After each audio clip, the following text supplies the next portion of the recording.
É parte 2 do livro Profecia Extasiante. Vamos para a parte 2, capítulo 8. Como discernir a fonte espiritual? Vimos a êxtase, o êxtase, a partir de várias perspectivas e descobrimos que, em vários momentos da história, os adeptos da maioria das religiões afirmam já ter tido alguma forma de experiência profética extasiante. As manifestações físicas das experiências extasiantes de diferentes religiões são surpreendentemente semelhantes. Os verdadeiros profetas de Deus e os falsos profetas exibiram comportamento de transe semelhante, ou vários níveis de manifestações físicas, variando de tremor a convulsões.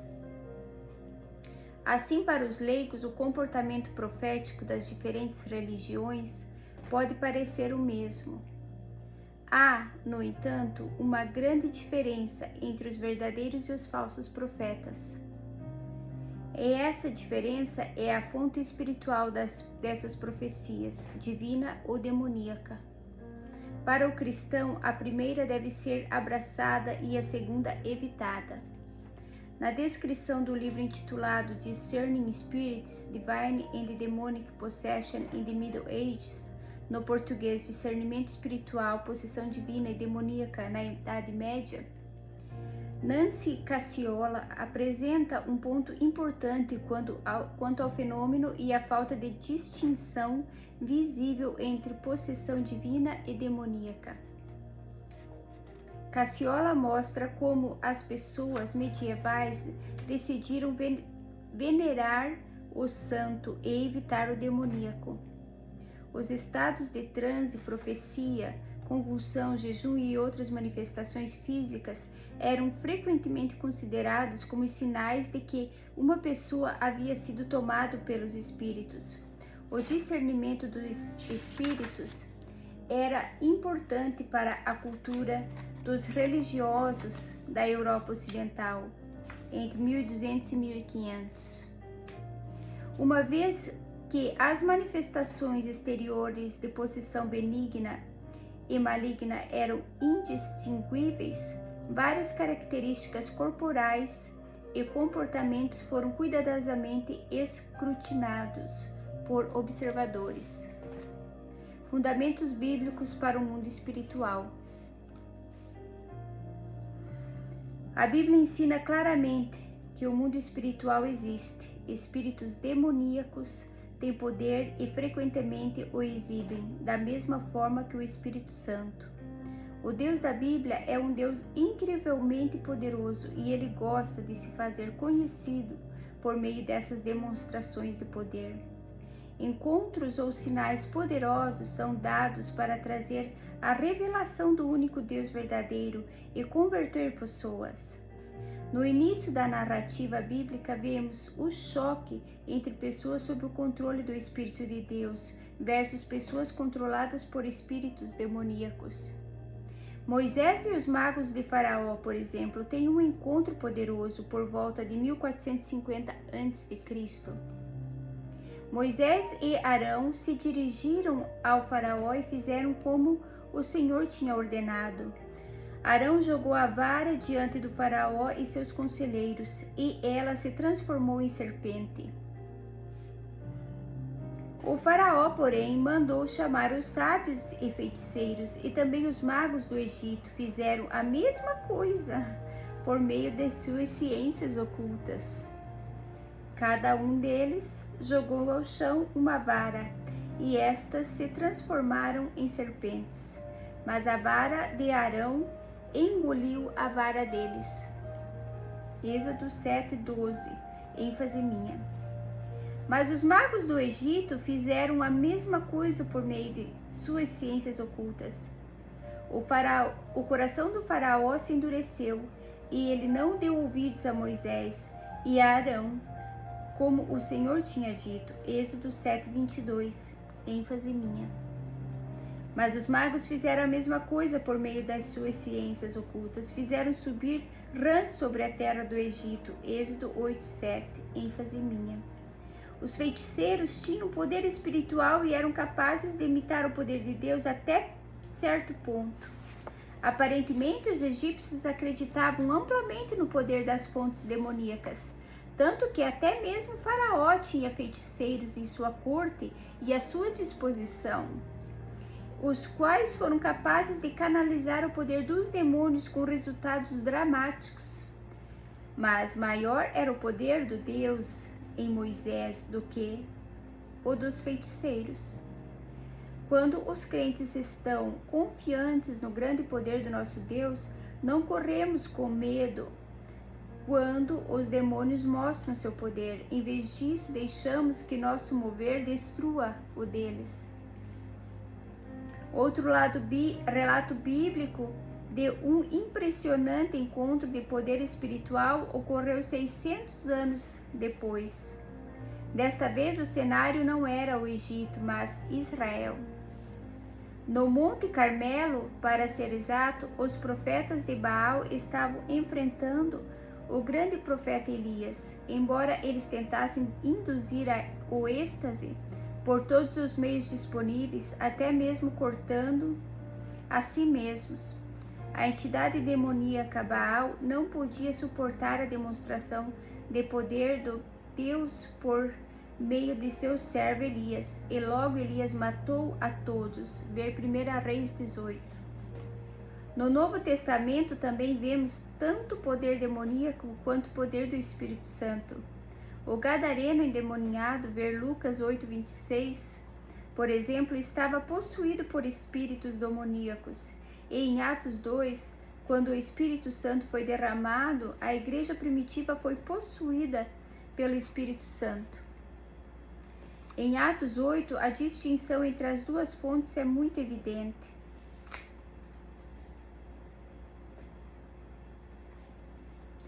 Um homem chamado Simão vinha praticando feitiçaria durante algum tempo naquela cidade, impressionando todo o mundo de Samaria. Ele se dizia muito importante e todo o povo de Deus,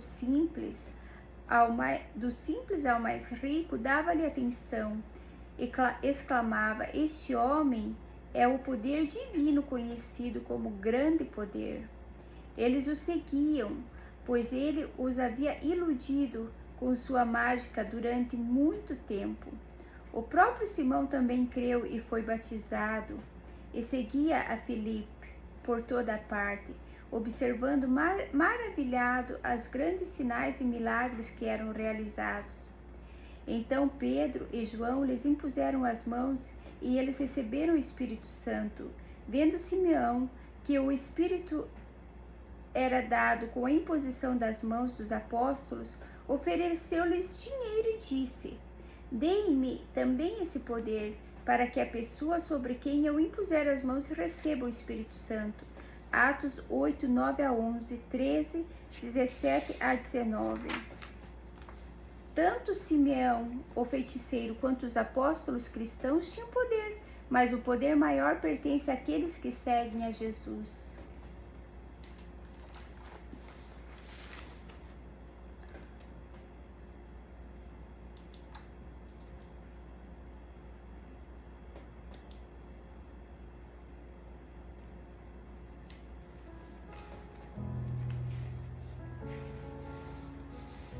Uma vez que tanto o Antigo como o Novo Testamento atestam regularmente o poder das fontes divinas e demoníacas, a questão da fonte é o ponto crítico a ser considerado, particularmente quando se trata do assunto da profecia extasiante.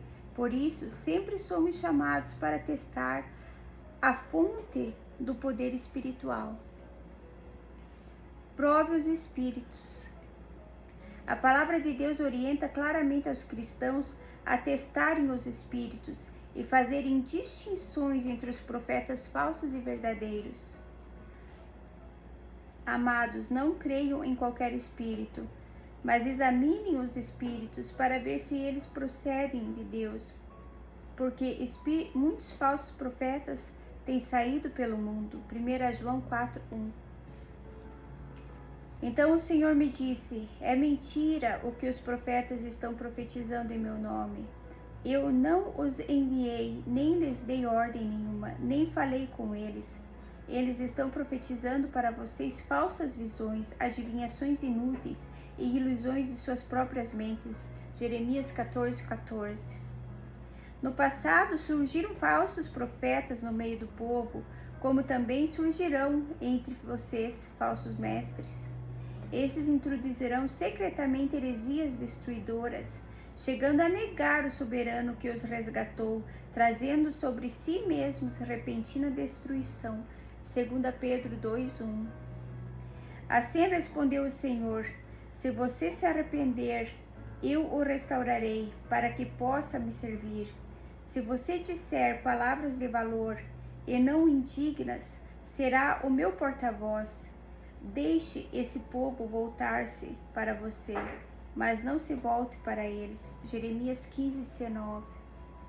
Mas ponham à prova todas as coisas, fiquem com o que é bom. 1 Tessalonicenses 5:21.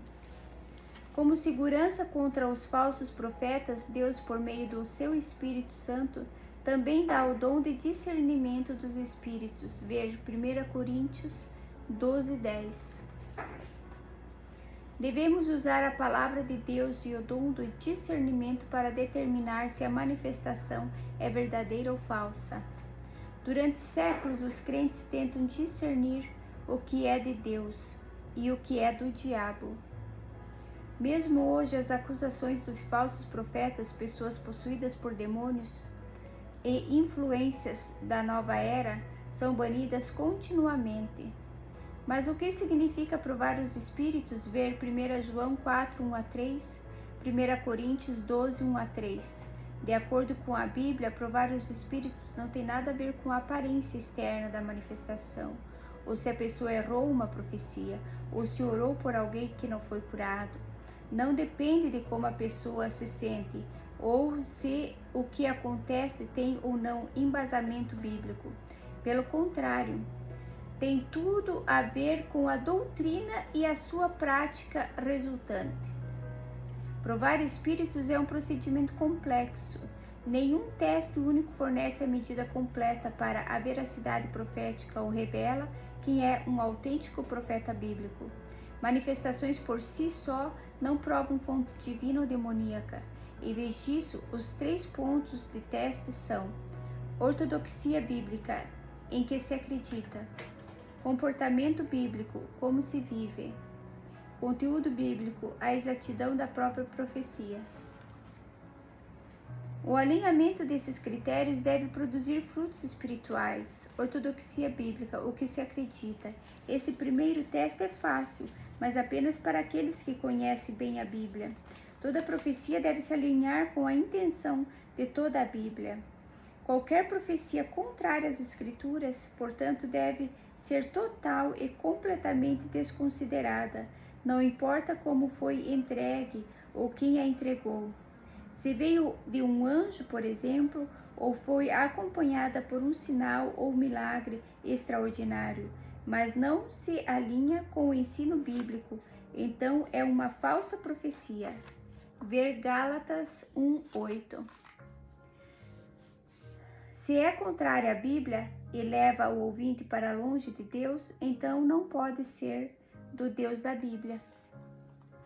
Procure apresentar-se a Deus aprovado, como obreiro que não tem do que se envergonhar, que maneja corretamente a palavra da verdade. 2 Timóteo 2,15. Os profetas devem conhecer bem suas Bíblias, porque a maioria das seitas começou com uma mistura de verdade bíblica e falso ensino. A Bíblia é muitas vezes adicionada ou retirada, criando assim uma contradição da verdade. A ordem bíblica de testar os espíritos foi dada pelo próprio apóstolo João, a fim de ajudar os cristãos a realmente saberem que ele vive em nós e que o Espírito que inspira a mensagem é de Deus. Ele escreve: e este é o seu mandamento, que creiamos no nome do seu Filho, Jesus Cristo, e que nos amemos uns aos outros como ele nos ordenou.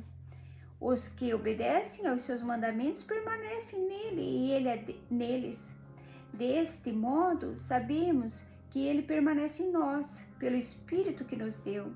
1 João 3, 23, 24. O contexto é o cristianismo ortodoxo. João diz que podemos saber que Deus vive em nós pelo que cremos em relação à pessoa de seu Filho Jesus Cristo. Veja que ele também diz: Amados, não creiam em qualquer espírito, mas examinem os espíritos para ver se eles procedem de Deus, porque muitos falsos profetas têm saído pelo mundo. Vocês podem reconhecer o Espírito de Deus deste modo. Todo espírito que confessa que Jesus Cristo veio da carne procede de Deus, mas todo espírito que não confessa a Jesus não procede de Deus. Esse é o espírito do anticristo, acerca do qual vocês ouviram que está vindo e agora já está no mundo. Eles vêm do mundo, por isso o que falam procede do mundo, e o mundo os ouve. Nós viemos de Deus, e todo aquele que conhece a Deus nos ouve. Mas quem não vem de Deus não nos ouve. Dessa forma, reconhecemos o Espírito da verdade e o Espírito do erro. 1 João 4, 1 a 3, 5 a 6. João diz que o teste dos Espíritos é o que eles dizem a respeito. Obviamente, a afirmação de que Jesus Cristo veio em carne significa muito. Sua importância é indiscutível, como vemos na grande confissão de Pedro: Tu és o Cristo, o Filho de Deus vivo, Mateus 16:16. A rocha da confissão de Pedro era que Jesus era o Cristo, o ungido, o Messias, o tão esperado representante de Deus. Afirmar que Jesus Cristo veio em carne não é uma expressão verbal banal. Em vez disso, essa afirmação estabelece todo um sistema de crenças. Toda a descrição de Paulo sobre os dons espirituais e as manifestações do Espírito começa com o teste cristológico. Paulo escreve aos crentes de Coríntios: Vocês sabem que quando eram pagãos, de uma forma ou de outra, eram fortemente atraídos e levados para os ídolos do mundo. 1 Coríntios 12, 2. É fato conhecido que antes de conhecerem a Cristo, eles faziam parte de religiões ou cultos pagãos, e suas línguas, profecias e milagres eram realizados pelo poder dos demônios. Ver 1 Coríntios 10, 20. Como João, Paulo apresenta uma prova da fonte e da mensagem do Espírito por trás dos dons e das manifestações que os coríntios estavam experimentando. Por isso eu lhes afirmo que ninguém que fala pelo Espírito de Deus diz: Jesus seja amaldiçoado. E ninguém pode dizer: Jesus é Senhor, a não ser pelo Espírito Santo. 1 Coríntios 12, 3. Novamente, o teste dos Espíritos foi a cristologia, isto é, o que se confessa sobre Cristo. Aqueles que confessam a fé ortodoxa de que Jesus Cristo é Senhor fazem-no pelo ímpeto do Espírito Santo. As revelações e manifestações de pessoas como Joseph Smith, Madre Em Lee ou Maomé podem ser medidas e testadas por sua fonte. O que elas dizem sobre Cristo? Não se trata de manifestações estranhas ou do manuseio incorreto de dons, mesmo que a Bíblia descreva manifestações estranhas e alerte para dons que são usados indevidamente. Não, um falso profeta ou mestre deve ser medido pelo que confessa sobre a pessoa de Jesus Cristo, sobre o seu senhorio, ensino e segunda vinda. O que se acredita e o que se confessa sobre Jesus é o que determina qual espírito tem acesso legal para entrar e produzir manifestações. Comportamento bíblico, testemunho de vida, mas as provas espirituais não dependem apenas da doutrina, também são baseadas na prática.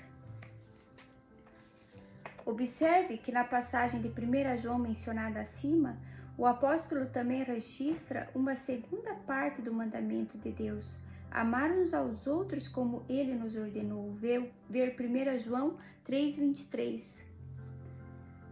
O comando, portanto, não é resumido simplesmente ao que acreditamos, mas também em como nos comportamos. Devemos obedecer aos seus mandamentos e amar uns aos outros. O teste para medir como podemos ter certeza de que precisamos uma manifestação verdadeira é, primeiro, a doutrina e segundo, o resultado espiritual dos frutos, o comportamento. Aqueles que confessam a fé ortodoxa de que Jesus é Senhor devem apoiar essa confissão com a vida que o senhorio do nosso Deus exige. Um dos primeiros documentos cristãos existentes, The Shepherd of Hermes, em português o Pastor de Hermes, um livro muito antigo, datado entre 95 e 100 depois de Cristo, que foi considerado canônico por vários pais da igreja primitiva, dá algumas das primeiras instruções sobre como discernir os falsos profetas dos verdadeiros. Sua principal tese é que os verdadeiros e falsos profetas diferem principalmente em seu caráter. Ambos podem conhecer os mistérios, mas o verdadeiro profeta exibe o caráter de Jesus. Com base no que vou lhe dizer, você pode diferenciar o verdadeiro profeta do falso profeta. Defina um homem que tem o Espírito Divino em sua vida. Ele é gentil, calmo e humilde, e fica longe de todos os maus e fúteis desejos desta época. E se considera mais pobre do que os outros, e não dá resposta a ninguém quando consultado, nem fala por conta própria, mas sim quando Deus quer que ele fale. Em outras palavras, o fruto do Espírito, gentileza, mansidão, autocontrole, etc., é aparente na vida do verdadeiro profeta. Ao testarmos os Espíritos, devemos nos perguntar: que fruto resulta da vida do profeta? Sua vida produz fruto espiritual que vem do Espírito Santo? A árvore boa não pode dar frutos ruins, nem a árvore ruim pode dar frutos bons. Assim, pelos seus frutos vos conhecerão. Mateus 7, 18 a 20. É minha firme convicção que, quando os verdadeiros cristãos que buscam construir o reino de Deus estão exibindo frutos verdadeiramente espirituais, os críticos do êxtase profético não têm base bíblica sobre o qual se apoiar. Para determinar quais profecias têm credibilidade, é necessário examinar o caráter e a motivação do profeta que os entregou. Além disso, as profecias que ele dá devem produzir caráter na vida daqueles que as recebem. Caráter divino espaçado por meio do serviço tangível e estilo de vida justo sempre distingue os verdadeiros profetas dos falsos. Conteúdo bíblico: a precisão da profecia. Provar ou julgar profecias não é uma ciência muito difícil. Na maior parte das vezes é fácil de ser praticada. Basicamente, existem 4 possibilidades quando se trata de julgar a profecia. A profecia é verdadeira. A profecia está falando sobre o potencial da pessoa, verdade futura. A profecia está certa, mas errada, ocorre uma mistura. A profecia é falsa. Veremos essas 4 possibilidades em mais detalhes. A profecia é verdadeira. Como sabemos que uma profecia é verdadeira? Primeiramente, a profecia pessoal testemunhará tanto no espírito como na realidade. Os detalhes da profecia serão mensuráveis e claros e confirmarão uma direção na qual o Senhor está guiando você. A profecia pode ser de edificação, exortação ou consolo, ou seja, talvez Deus esteja simplesmente deixando você saber que Ele ama você, conhece você e é por você. Se Deus é por nós, quem pode ser contra nós? Romanos 8:31. Embora a profecia possa ser simples, ela lhe dará coragem e força para seguir em frente.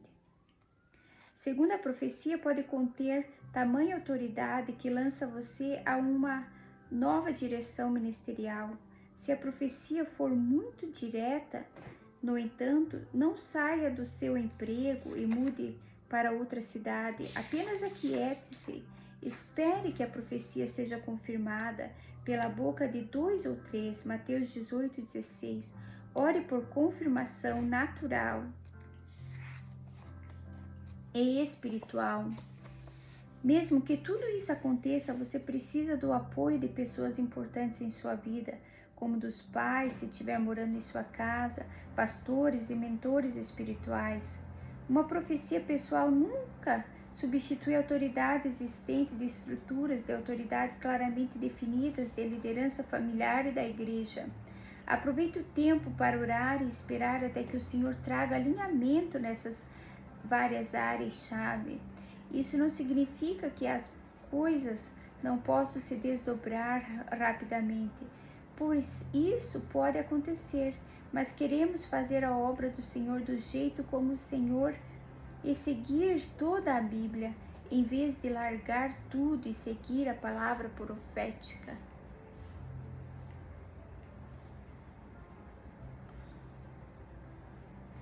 Se todas essas coisas se alinharem e a profecia estiver em concordância com o ensino da Escritura, então a profecia é verdadeira e do Senhor. A profecia está falando do potencial da pessoa, verdade futura. Algumas vezes podemos dizer imediatamente que se uma profecia é verdadeira, outras vezes não podemos. Às vezes uma profecia indica potencial e é uma espécie de convite do Senhor. Certamente Deus tem planejado muito mais para todos nós do que podemos imaginar. Deus nos vê de forma diferente do que como nos vemos. A primeira palavra profética que eu recebi em nossa igreja batista estava muito além do meu entendimento, muito além da minha teologia. Uma pessoa ficou de pé na frente da igreja, bem no meio da multidão, e disse: "Vejo você de pé diante de centenas de milhares de pessoas." Na época nunca tinha considerado a pregação, nunca havia falado na igreja e não tinha nenhum desejo de fazer isso.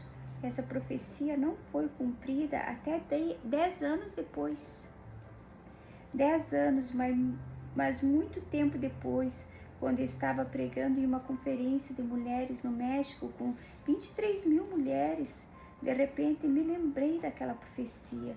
Percebi que nunca provoquei o acontecimento dessa profecia de forma nenhuma.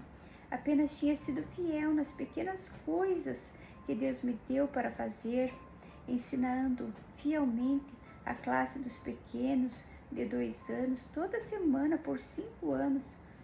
Às vezes as profecias parecem tão distantes que simplesmente as rejeitamos sem sequer orarmos por elas. Às vezes o destino é interrompido pela incredulidade. Ver Hebreus 4, julgue sua palavra profética. Quando estiver inseguro ou quando parecer impossível, entregue a Deus seu coração e diga: "Não há como eu possa fazer isso, nem mesmo quero fazê-lo, mas dou ao Senhor o meu coração.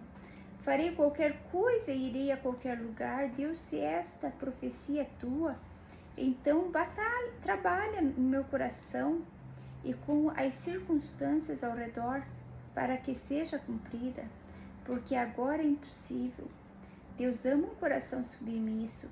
Ele é precioso à sua vista. Ver 1 Pedro 3,4. Fui chamada para sair do ministério das crianças e entrar no ministério profético por meio de várias palavras proféticas. Inicialmente, quando recebi palavras dizendo que deveria deixar o ministério das crianças, foi muito difícil para mim, pois não estava disposta a ouvir essas palavras, já que amava o ministério das crianças. Então desconsiderei as profecias.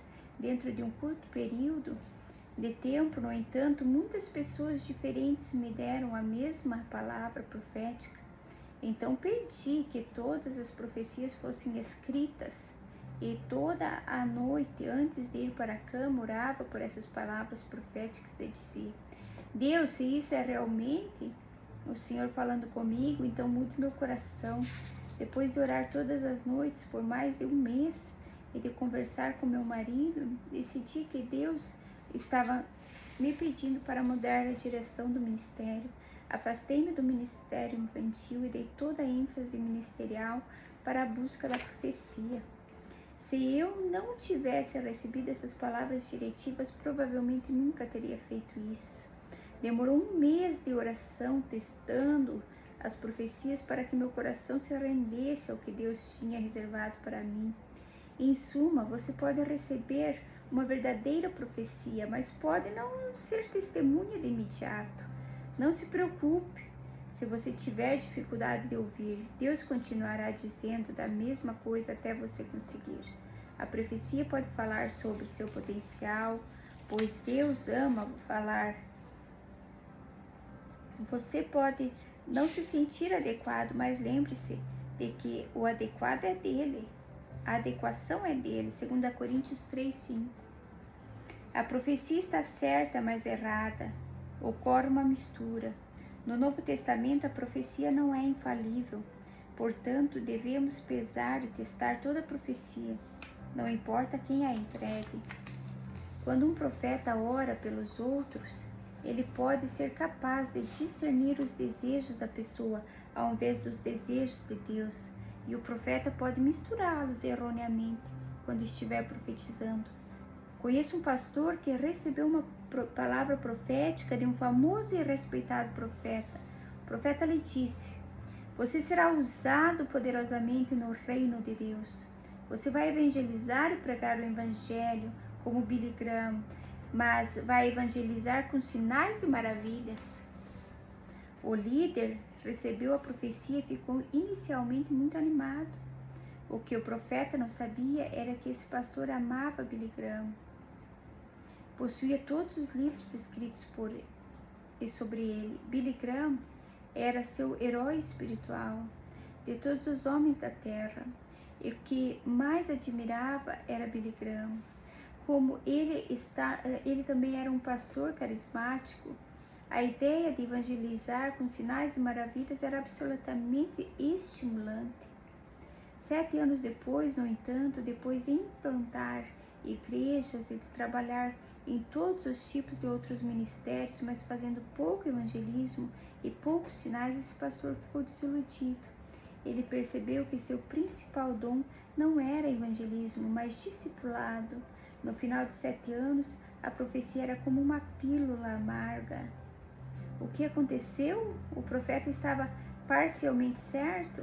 O pastor tinha feito coisas poderosas no reino de Deus, mas o profeta também captou os desejos do coração do homem em vez dos desejos do coração de Deus, que é aquele pastor. Então, a segunda parte da profecia não era verdadeira. Quando recebemos uma palavra profética, devemos nos perguntar: é para isso que Deus me fez? Consigo vislumbrar isso? Posso chegar lá?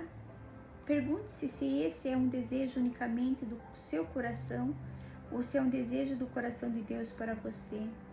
Novamente, busque a confirmação de 2 ou 3 profetas, teste a profecia com a palavra de Deus, peça a Deus para revelar seu verdadeiro desejo para você. Você, não o profeta, é responsável por pesar e testar essa palavra. Se você descobrir que a profecia é certa, mas errada, então sua atitude deve ser: bem, louvado seja o Senhor, eu certamente amo esse profeta. Mesmo estando errado, ele me ajudou a definir meu chamado. Os profetas estão fazendo o melhor que podem e não são infalíveis. E lembre-se que a profecia pode estar certa, mas também erroneamente interpretada ou mal aplicada. A profecia é falsa. Já ouvi falar de alguns erros proféticos, por exemplo. Certo dia, um pastor presidente me contou a seguinte história verdadeira de uma profecia dada em sua igreja. Era um culto de domingo e milhares de pessoas estavam presentes. A adoração chegou ao ápice e foi seguida por um silêncio pungente. De repente, uma mulher se levantou e declarou: Eu sou o Espírito Santo e não estou aqui. Opa, isso foi fácil de julgar. Rindo, o mesmo pastor me contou de outra profecia que ouviu com seus próprios ouvidos. Eis que eu sou o Senhor Deus de Josué, que disse: Deixe meu povo ir, que cruzou o mar Vermelho, que o profeta continuou descrevendo uma longa lista de atos que o Senhor Deus de Josué fez quando os atos eram claramente coisas que Moisés fez. Finalmente, o profeta se sentou e tudo ficou em silêncio. Vários minutos depois, o profeta se levantou novamente e declarou: Eis que o Senhor teu Deus cometeu um erro. Opa, novamente. Sim, falsos profetas existem. Às vezes, a falsa profecia é intencional. Às vezes, as pessoas são egoístas e buscam autopromoção, colocam sua necessidade de serem notadas acima da verdade de Deus. Suas próprias necessidades superam as necessidades do corpo. É por isso que é tão importante testar cada profecia. Na maioria das vezes, no entanto, a profecia incorreta é simplesmente um engado, algo mal compreendido. Os profetas são seres humanos, pecadores e também cometem erros.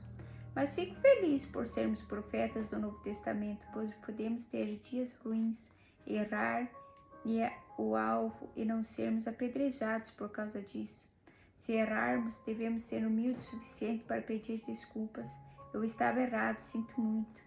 Nunca devemos culpar a Deus, ou seja, nada de sair dizendo que o Senhor, teu Deus, cometeu um erro. Quando a profecia saiu da nossa carne, devemos simplesmente sermos humildes e admitir quando estamos errados. No Novo Testamento, Deus dá vários dons diferentes. Uma pessoa pode ter o dom de pregar, mas então tem um dia ruim e faz o sermão ruim. Não é por isso que devemos descartar todo o dom por causa de um dia. Talvez uma pessoa tenha o dom de cura e ora por uma pessoa que piora, mas essa experiência não nega o dom da pessoa. Tento convencer a igreja a demonstrar um pouco mais de graça com relação aos profetas, porque estamos fazendo o melhor que podemos. Toda vez que profetizamos é preciso ter fé. Se os outros fizerem seu trabalho de julgar e provar as profecias, isso fará com que o trabalho do profeta de profetizar de acordo com sua fé seja um pouco mais fácil. Uma vez experimentei algo horrível. Orei por uma mãe grávida e cerca de um mês depois, uma amiga íntima da mulher ligou para dizer que aquela mulher sofrera um aborto espontâneo. Suas palavras eram categóricas. Stacy, você tem que telefonar para esse casal, porque você orou por eles e disse coisas que não eram verdadeiras. Fiquei mal, porque o bebê havia morrido e imediatamente liguei para o casal. Dei-lhes minhas condolências e pedi perdão. Se de algum modo os magoei, quero me desculpar. Se alguma coisa que eu disse estiver errada, assuma a responsabilidade por isso. Eu realmente sinto muito e quero que vocês saibam que eu estou orando por vocês. O pai estava chorando do outro lado do telefone, com lágrimas. Ele disse: muito obrigada por telefonar. Na verdade, peguei a fita hoje e ouvi a profecia que você nos entregou. Quando escutei a profecia novamente, descobri que tinha interpretado as coisas de maneira diferentes. Você nunca disse o que eu pensei que disse. Foi realmente esclarecedor e muito bom. Fiquei aliviada com essas palavras, mas o que mais marcou para mim foi que ele disse: muito obrigada por telefonar. E finalmente, quando esse casal teve um bebê, alguns anos depois, ele se certificou de que eu soubesse disso. Mas por um tempo fiquei assustada com essa experiência. Uau, pensei, as pessoas absorvem cada palavra que eu digo em seu coração. E se eu disser algo errado? Isso me fez ter medo de profetizar. Orei ao Senhor sobre isso e finalmente recebi que minha responsabilidade para profetizar de acordo com minha fé. Nenhum de nós é infalível. Vamos cometer erros e quando fazemos, temos que nos responsabilizar por esses erros. e buscar a cura. Quem prova a profecia? Os profetas do Novo Testamento são diferentes dos profetas do Antigo Testamento. A profecia do Novo Testamento deve ser julgada. Ela é para edificação, exortação e conforto. Ela não é a escritura, portanto. Os profetas não precisam mais ser apedrejados quando estão errados. O Novo Testamento tem uma rede de segurança. Todas as profecias devem ser pesadas cuidadosamente, depois julgadas, e as partes boas e preciosas devem ser extraídas do que não vale. Não apaguem o espírito, não tratem com desprezo as profecias, mas ponham à prova todas as coisas e fiquem com o que é bom. 1 Tessalonicenses 5, 19 a 21. Biblicamente não é responsabilidade do profeta julgar suas próprias profecias. As escrituras indicam que o profeta é apenas um mensageiro, ver Ezequiel 33, 2 a 9. A revelação deve ser testada pelo indivíduo ou grupo a quem a profecia é dada. Tratando-se de profetas, falem 2 ou 3, e os outros julguem cuidadosamente o que foi dito. 1 Coríntios 14, 29. Em outras palavras, se uma pessoa recebe uma profecia pessoal, essa pessoa é responsável por pesá-la e por buscar conselhos sobre a profecia. Se uma profecia é dada à igreja, então se torna a responsabilidade da liderança daquela igreja pesar a palavra. Novamente, isso não é responsabilidade do profeta. Assim, quando um profeta erra uma palavra, a responsabilidade de corrigi-la deve ser da liderança. O profeta pode precisar reconhecer publicamente seu erro, mas a maior responsabilidade recai sobre a liderança, que deve administrar e pastorear a profecia e o profeta no contexto em que foi dada. Determine o que é real. Alguém já disse que nem tudo o que reluz é ouro, e no entanto, o ouro existe. Esse ditado não é para nos encorajar a jogar fora tudo que parece ouro. Se fizéssemos isso, deveríamos jogar conhecimento disponível para determinar o que é o ouro verdadeiro e o que é o ouro de tolo. Da mesma forma, a Bíblia fala sobre verdadeiros profetas e falsos profetas. Ambos existem, e a Bíblia nos chama a usar o discernimento e julgar os profetas usando testes bíblicos mensuráveis e claros. O cerne da questão é se a fonte de cada experiência profética individual é Deus ou o diabo.